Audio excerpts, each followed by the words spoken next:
So guys, जैसा कि हमने पिछले एपिसोड में देखा कि सीनियर किंग सोन को जांग के वेपन की इविल ऑरा के बारे में पता चल गया था, जिसके बारे में किंग सोन ने सेक्ट मास्टर को बताया और उस बारे में बात करने के लिए सेक्ट मास्टर ने जांग को अपने पास बुलाया था। अब हम देखते हैं कि जांग किंग यून सेक्ट में जाता है, जहां सेक्ट मास्टर के साथ सीनियर किंग सोंग और मास्टर तियान भी थे। फिर सेक्ट मास्टर जांग से कहते हैं कि मुझे पता चल गया है कि तुम्हारी स्टिक ब्लड से बनी हुई है, फिर भी तुमने हमसे झूठ बोला कि तुम्हें इसके बारे में कुछ पता नहीं है। यह सुनकर जांग सीनियर किंग सोंग से कहता है कि मेरा विश्वास कीजिए, मैं सच बोल रहा हूँ, मुझे स्टिक के बारे में कुछ पता नहीं था। तो सीनियर किंग सोंग कहते हैं कि ब्लड प्योरिफिकेशन मेथड इविल और क्रूएल है। अगर तुम डीमन नहीं हो तो तुम्हारे पास उस स्टिक की पावर और नॉलेज कैसे आई? मुझे ऐसा लगता है कि तुम डीमन स्टिक के एक जासूस हो। यह सुनकर मास्टर तियान गुस्से में कहते हैं कि अगर जांग जासूस होता तो हमें कभी भी अपना विरासत का वेपन नहीं देता।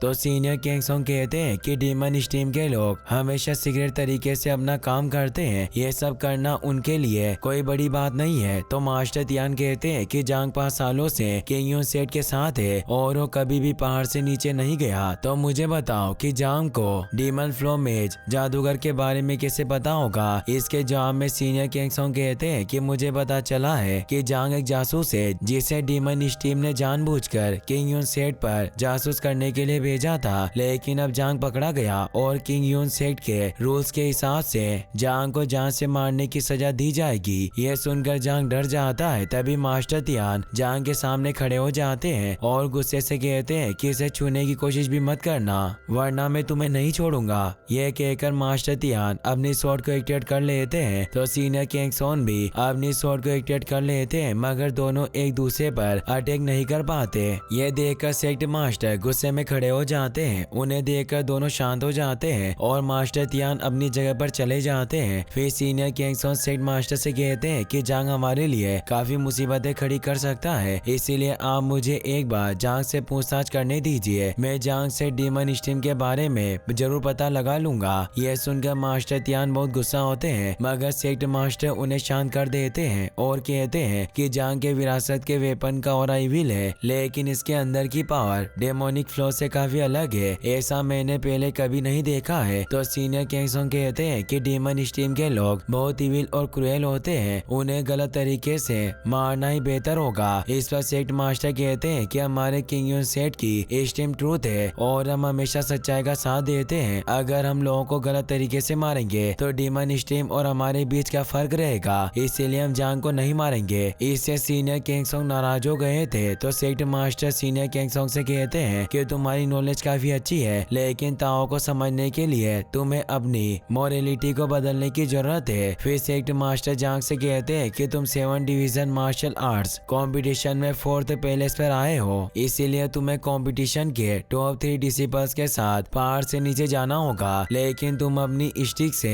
इविल ऑरा का यूज नहीं कर सकते हो। यह सुनकर जांग खुश हो जाता है। फिर जांग फेंग, लू और सेंग के साथ पहाड़ के नीचे जाने के लिए तैयार हो जाता है। सेंग, लू और फेंग अपनी मैजिक स्वॉर्ड पर बैठ जाते हैं, तो जांग भी अपनी स्टिक पर बैठ जाता है, मगर जांग पहली बार अकेला उड़ने वाला था, जिस वजह से उसे स्टिक पर खड़े होने में प्रॉब्लम हो रही थी। उसे देखकर फेंग हंसने लगता है और सब उड़ते हुए आगे बढ़ते हैं। जांग को अकेले उड़कर बहुत अच्छा लग रहा था। कुछ देर बाद चारों ह्यांग सिटी पहुंच जाते हैं, जो वहाँ की सबसे बड़ी और डेवलप्ड सिटी थी। सब जमीन पर उतर जाते हैं, लेकिन जांग सबसे लेट आता है, इसीलिए सेंग जांग से पूछता है कि तुम इतने स्लो क्यों चल रहे हो? तो जांग कहता है कि मैं कुछ वक्त पहले ही अपने विरासत के वेपन का यूज करके उड़ना सीखा था, इसीलिए मुझे थोड़ी परेशानी हो रही है। फिर सब सिटी के अंदर जाते हैं, जहाँ मार्केट में बहुत सारे लोग खरीदारी कर रहे थे। उन्हें देखकर सब खुश होते हैं और मार्केट में घूमते हुए चीजें देखते हैं। उन चारों को वहाँ देखकर ह्यांग सिटी के लोग खुश होकर कहते हैं कि ये लोग तो किंग यून सेट के डिसिपल्स हैं। फिर सेंग सबको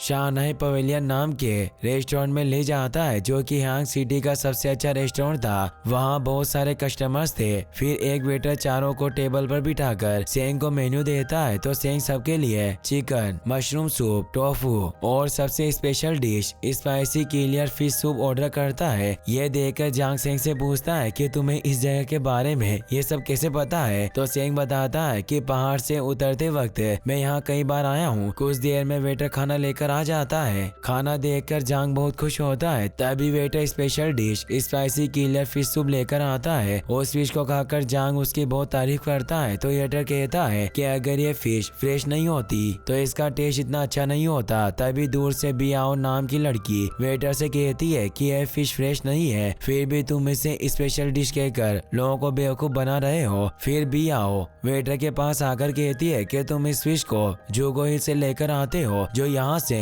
1000 मील दूर है और फिश को यहाँ लाने में 15 दिन लगते हैं, फिर भी तुम इसे फ्रेश बताकर लोगों को बेवकूफ बना रहे हो। तो वेटर यहाँ से कहता है कि यह फिश जुगो हिल की है, लेकिन कुछ सालों पहले ताओइस्ट की प्रैक्टिस करने वाले लोग इस फिश को जुगो हिल से केंगयोन रिवर में लेकर आए थे, जिस वजह से केंगयोन रिवर में अब बहुत सारी फिश हो गई है और केंगयोन रिवर हेयांग सिटी के पास है। हम सारी फिश वहीं से लेकर आते हैं और ये सब एकदम फ्रेश होती है। यह सुनकर याओ कहती है कि यह फिश बस केंगयोन की हिल्स पर ही मिलती है, इसीलिए फिश काफी रेयर है। मुझे तो लगता है कि केंगयोन सेट के सब लोग कल्टीवेशन करने के बजाय फिश को पालते होंगे। यह सुनकर लू गुस्से में खड़ी होती है। तभी एक लेडी याओ से कहती है कि कस्टमर्स को परेशान मत करो। यह सुनकर बियाओ वहाँ से चली जाती है। रात में जाओ रेस्ट करने के लिए अपने रूम की तरफ जाता है। रास्ते में लू जांग को कुछ बातें करने के लिए रोक लेती है। जांग को देखकर लू को उसके साथ अपनी फाइट याद आती है, जिसमें लू अपनी 3 याया सोर्ड में हेवनली पावर को एक्सो करने की कोशिश कर रही थी, मगर लू के मुंह से खून आ रहा था और उसकी हालत बहुत खराब थी, जिस वजह से लू पावर एक्सो नहीं कर पा रही थी। तभी जांग ने अपने